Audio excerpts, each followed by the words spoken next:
बिस्मिल्लाहिर्रहमानिर्रहीम। Dear viewers, आज का हमारा जो फर्स्ट टॉपिक है वो फिजिक्स के रिलेटेड है, जो कि है टाइप ऑफ वेव। तो let us discuss the type of waves. जी, तो आज का टॉपिक था हमारा वेव के अकॉर्डिंग। तो सबसे पहले मैं आपको वेव की डिफाइन कर दूं कि व्हाट इज़ वेव। वेव एक किस्म का खलल डिस्टरबेंस होता है जो किसी भी मीडियम के अंदर होता है। तो आपने समुंदर के अंदर, ओशन के अंदर जो पानी की लहर्स देखी, तो सेम ऑन दिस ये बिल्कुल वैसी है, वही बिल्कुल लहर है। लेकिन इसकी टाइप्स भी होती हैं कि एक होती है इलेक्ट्रोमैग्नेटिक वेव और दूसरी होती है मैकेनिकल वेव। तो सबसे पहले मैं आपको वेव मोशन का बता दूं व्हाट इज़ वेव मोशन। तो a wave is a disturbance. Wave एक किस्म का खलल है in the medium. Medium material को बोलते हैं। जैसे कि एक पॉन्ड है, पॉन्ड के अंदर जो वाटर है, या कुछ भी प्लांट्स हैं, एक्वाटिक प्लांट्स हैं, या उसके अंदर जितनी भी जनरेशंस हैं, वो सभी उस पॉन्ड का जो है वो मटीरियल होता है, मीडियम होता है। तो a wave is a disturbance in the medium. Wave एक किस्म का डिस्टर्बेंस है किसी मटीरियल के अंदर, मीडियम के अंदर, विच कॉजेज द पार्टिकल, जो वजह बनता है पार्टिकल की किसी मीडियम के टू अंडरगो वाइब्रेटिंग मोशन। यानी कि उसके मीडियम के जो पार्टिकल्स होते हैं वो खुद को वाइब्रेट करते हैं और वाइब्रेटरी मोशन को जारी करते हैं अबाउट देयर मीन पोजीशन, अपनी मीन पोजीशन के गिर्द, in equal interval of time, जबकि उसके अंदर टाइम का जो इंटरवल होता है वो सेम ऑन दिस होता है। जी, आगे हमारे पास आ जाती है इसकी कैटेगरीज। तो there are two categories, mechanical wave and electromagnetic wave. जी, mechanical wave which require any medium, वो वेव जिनके लिए मीडियम की ज़रूरत होती है फॉर देयर प्रोपिगेशन, उनको पैदा करने के लिए, आर कॉल्ड मैकेनिकल वेव। ऐसी वेव जिनके लिए किसी मटीरियल मीडियम की ज़रूरत होती है, उनको पैदा करने के लिए किसी मटीरियल की ज़रूरत होती है, उसको हम बोलते हैं मैकेनिकल वेव। सच है, जैसे कि एक बाउल के अंदर वाटर है, तो उसके ऊपर आप हाथ लगाएंगे तो आपको पानी के अंदर से लहर्स, वेव निकलती नजर आएंगी, तो वो होती है मैकेनिकल वेव। यानी कि उसके लिए हमें किसी मटेरियल की ज़रूरत पड़ी, जो कि बाउल, पॉन्ड, ओशन, उसके अंदर मौजूद जो वाटर है।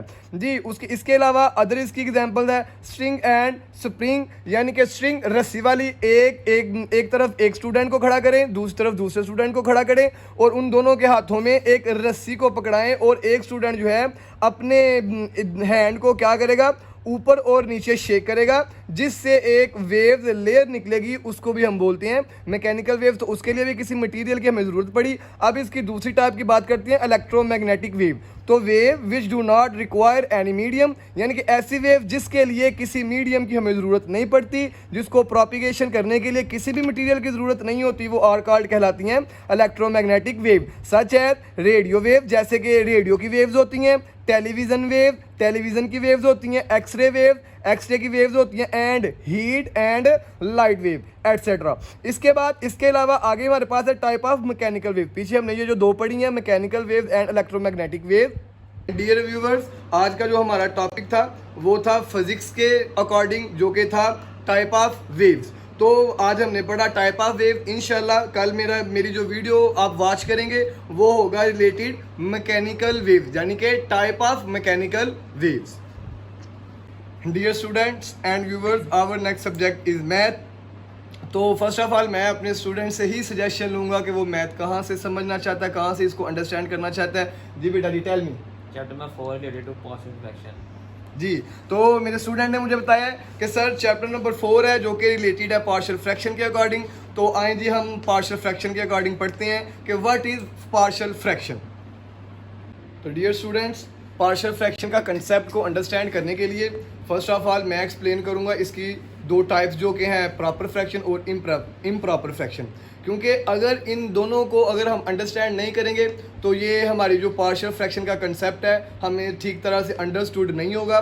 जी, तो first of all proper fraction. What is proper fraction? Proper fraction is a fraction कि जिसके अंदर नोमिनेटर डिनोमिनेटर से ग्रेटर देन होता है, और डिनोमिनेटर जो होता है वो इज नॉट इक्वल टू 0 होता है। दैट इज मीन कि जो डिवाइजर के ऊपर जो हमारे पास पी एफ एक्स होता है वो बड़ा होता है नीचे वाली वैल्यू जो क्यू एफ एक्स होती है उससे, और जबकि q f x is not equal to 0 होता है। अब इसकी जो दूसरी टाइप थी वो थी इम्प्रॉपर फ्रैक्शन। तो आई एक्सप्लेन इम्प्रॉपर फ्रैक्शन।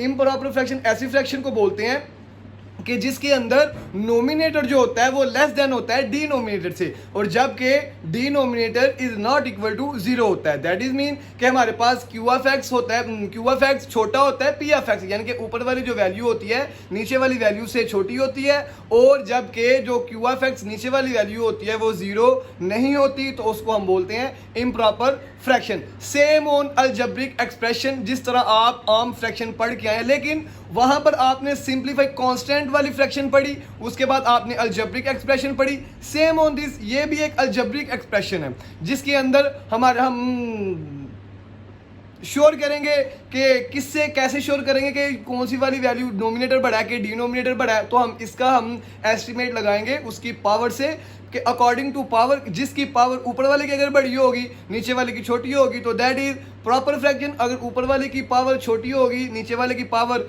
बड़ी होगी तो that is improper fraction.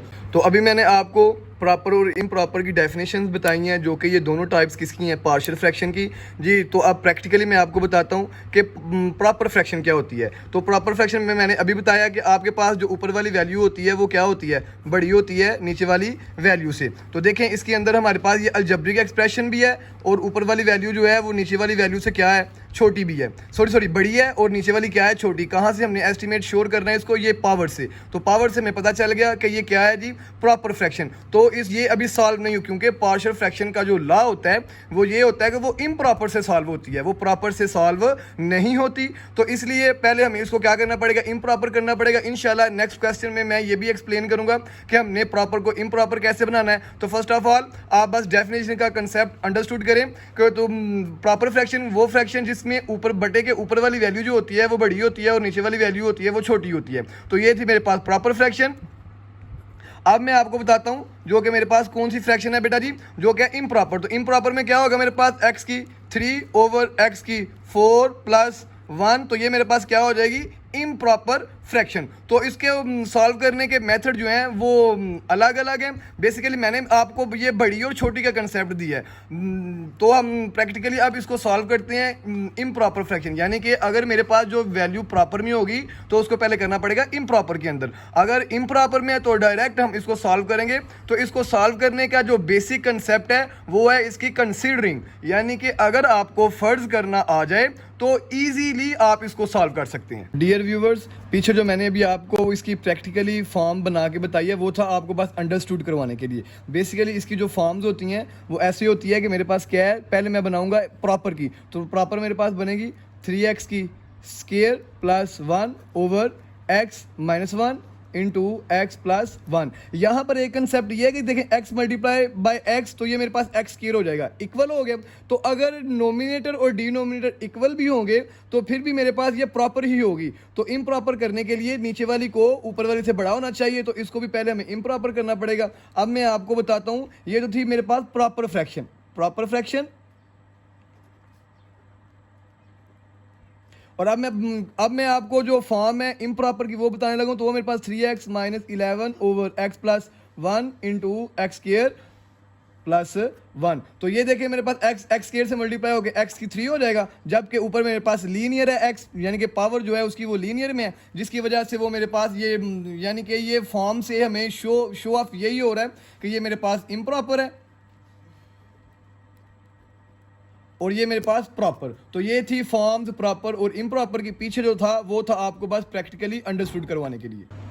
Ji dear viewers, तो आज का टॉपिक था मैथ का हमारे पास, जो कि था 10th क्लास के अकॉर्डिंग चैप्टर नंबर 4, जो कि था पार्शियल फ्रैक्शन।